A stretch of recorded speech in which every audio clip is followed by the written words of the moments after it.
दिल सब दा मोलिया, रंग उल्फत दा एहसास खोलिया, जग तेरा होलिया, जग तेरा होलिया। नमस्कार, धन निरंकार जी। मैं श्वेता वर्मा आज आप जी के सामने सतगुरु बाबा हरदेव सिंह जी महाराज जी के जन्मदिन के विषय पर कुछ भाव रखूंगी आप जी प्रवान करना। बाबा हरदेव सिंह जी का प्रेम, नम्रता और सद्भाव से परिपूर्ण व्यक्तित्व उन्हें सर्वप्रिय, अविस्मरणीय और कालजयी बनाता है। वे प्रेम के पुंज और नम्रता की मूर्ति थे। सबके प्रति समता और सद्भाव से युक्त होने के कारण वे सबको सहज स्वीकार्य थे। उनकी वाणी में असाधारण मिठास थी। छोटे बड़े सबको प्यार और सम्मान देना उनका स्वभाव था। उनका जन्म 23 फरवरी 1954 को दिल्ली में हुआ।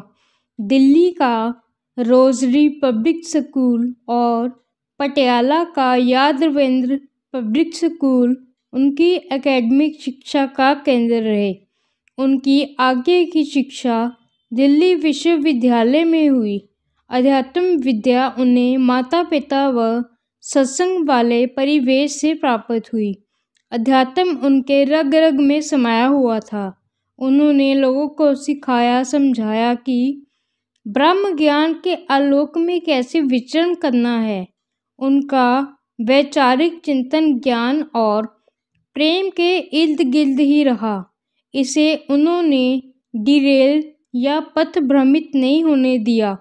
बाबा हरदेव सिंह जी ने प्रेम तथा एकत्व में सद्भाव और दीवार रहित संसार की अवधारणा को लोगों के मनों में बिठाया और यह स्पष्ट किया कि दुनिया में नफरत की दीवारों की नहीं, प्रेम के पुलों की आवश्यकता है।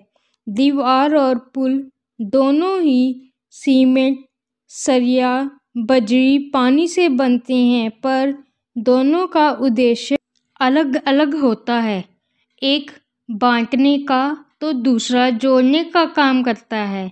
मानव को जोड़ा जाए, तोड़ा ना जाए। उनके इस प्रयास को विश्वव्यापी समर्थन मिला। उनकी प्रेम में व्यवहारिक सोच से लोगों का मन बदला।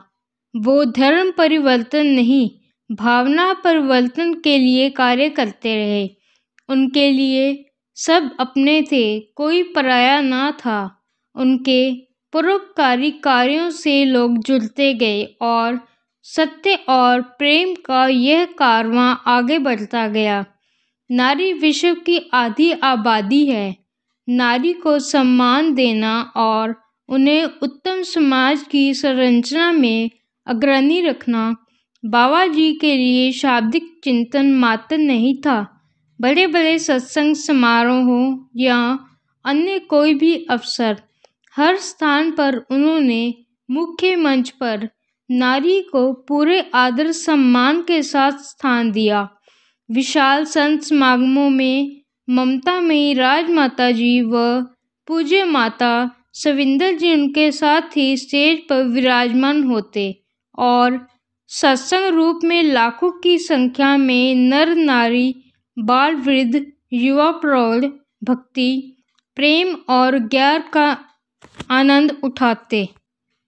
उनका मातृशक्ति को आदर देना, उन्हें हर क्षेत्र में महत्वपूर्ण भूमिका में रखना आज भी मिशन के हर कार्यक्रम में दृष्टिगत होता है।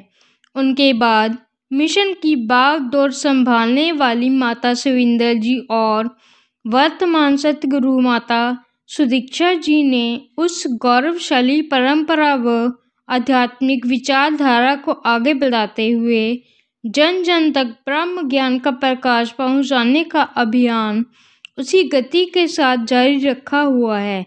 बाबा हरदेव सिंह जी 36 वर्षों तक सतगुरु रूप में मानवता का भला करते रहे। उनका जन्म दिवस 23 फरवरी हमेशा से अनुयायियों की दृष्टि में एक यादगार दिवस रहा। जिसे वे उनकी उपस्थिति में सत्संग रूप में नाच गा कर मनाते रहे। बाबा जी ने एक वैचारिक मोड़ देकर इसे स्वच्छता अभियान व अन्य समाज सेवा कार्यों का रूप दे दिया। हर वर्ष मिशन के लाखों अनुयायी और बाबा हरदेव से जुड़ाव रखने वाले सज्जन रक्तदान, वृक्षारोपण तथा गलियों, सड़कों, नदियों, तालाबों, झीलों, सागर आदि की सफाई करते नजर आते हैं। प्रयास यही है कि प्रदूषण निदान की दिशा में एक ठोस पहल की जा सके और लोगों की सोच बदलकर उसे सकारात्मक व सृजनात्मक रूप दिया जा सके। विश्व की विभूतियों का परिचय हमेशा से उनकी अमृतमयी वाणी रही है। उन्होंने जो कुछ कहा सारी दुनिया के कल्याणार्थ कहा। शब्द, भाषा, स्थान कोई भी रहे, पर लक्ष्य हमेशा मानवता का भला ही रहा। 27 अप्रैल 1980 को बाबा हरदेव सिंह जी ने दिल्ली में संतों महापुरुषों को संबोधित करते हुए कहा कि संत महात्माओं का सारा जीवन पूरी मानवता का भला मांगने और भला करने में लगता है। ऐसा हम सभी जीवन जीकर इस संसार में सुख का वातावरण पैदा करें। बाबा हरदेव सिंह जी बाहरी आवरण की दृष्टि से सिख वेशभूषा में नजर आते थे, पर वे सबके थे और सब उनके। उनका कहना था कि लोग भ्रम करते हैं कि यह मिशन पंजाबियों का है, लेकिन पंजाबी तो मिशन में 20% भी नहीं है। निरंकारी संगत में संख्या की दृष्टि में 80% सज्जन सिख आवरण धारण करने वाले नहीं हैं। यह सार्वभौमिक सर्वसाझा मिशन है। यहाँ सभी अपनी अपनी महक बांटते हैं। संत निरंकारी मिशन का आश्चर्यचकित कर देने वाला विश्वव्यापी विस्तार उनकी इस विशाल सोच का परिणाम था।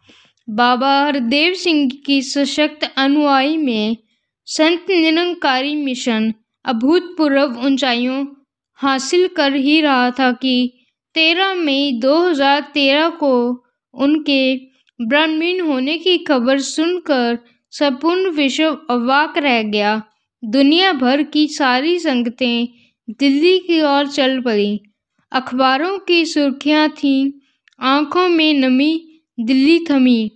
भारत के तत्कालीन महामहिम राष्ट्रपति श्री प्रणब मुखर्जी ने कहा, देश ने एक ऐसा आध्यात्मिक नेता खो दिया जिनकी व्यावहारिक शिक्षाओं से प्रेरित लोग दया और करुणा के भाव को जीवन में आत्मसात करते रहे। प्रधानमंत्री श्री नरेंद्र मोदी ने कहा, यह आध्यात्मिक विश्व की पुण्य शक्ति है। श्रीमती सोनिया गांधी ने कहा, उनका समानता और सादगी का संदेश हमेशा प्रासंगिक रहेगा। राष्ट्रीय स्वयं सेवक संघ के सर संघ चालक श्री मोहन भागवत ने कहा, देश दुनिया में अध्यात्म के लिए उनका योगदान सदा ही अविस्मरणीय रहेगा। बाबा जी की हर शिक्षा मानवता का कल्याण करने वाली है। युगों युगों तक उनसे प्रेरणा लेकर दुनिया अध्यात्म पथ पर आगे बढ़ती रहेगी। धन्यवाद जी।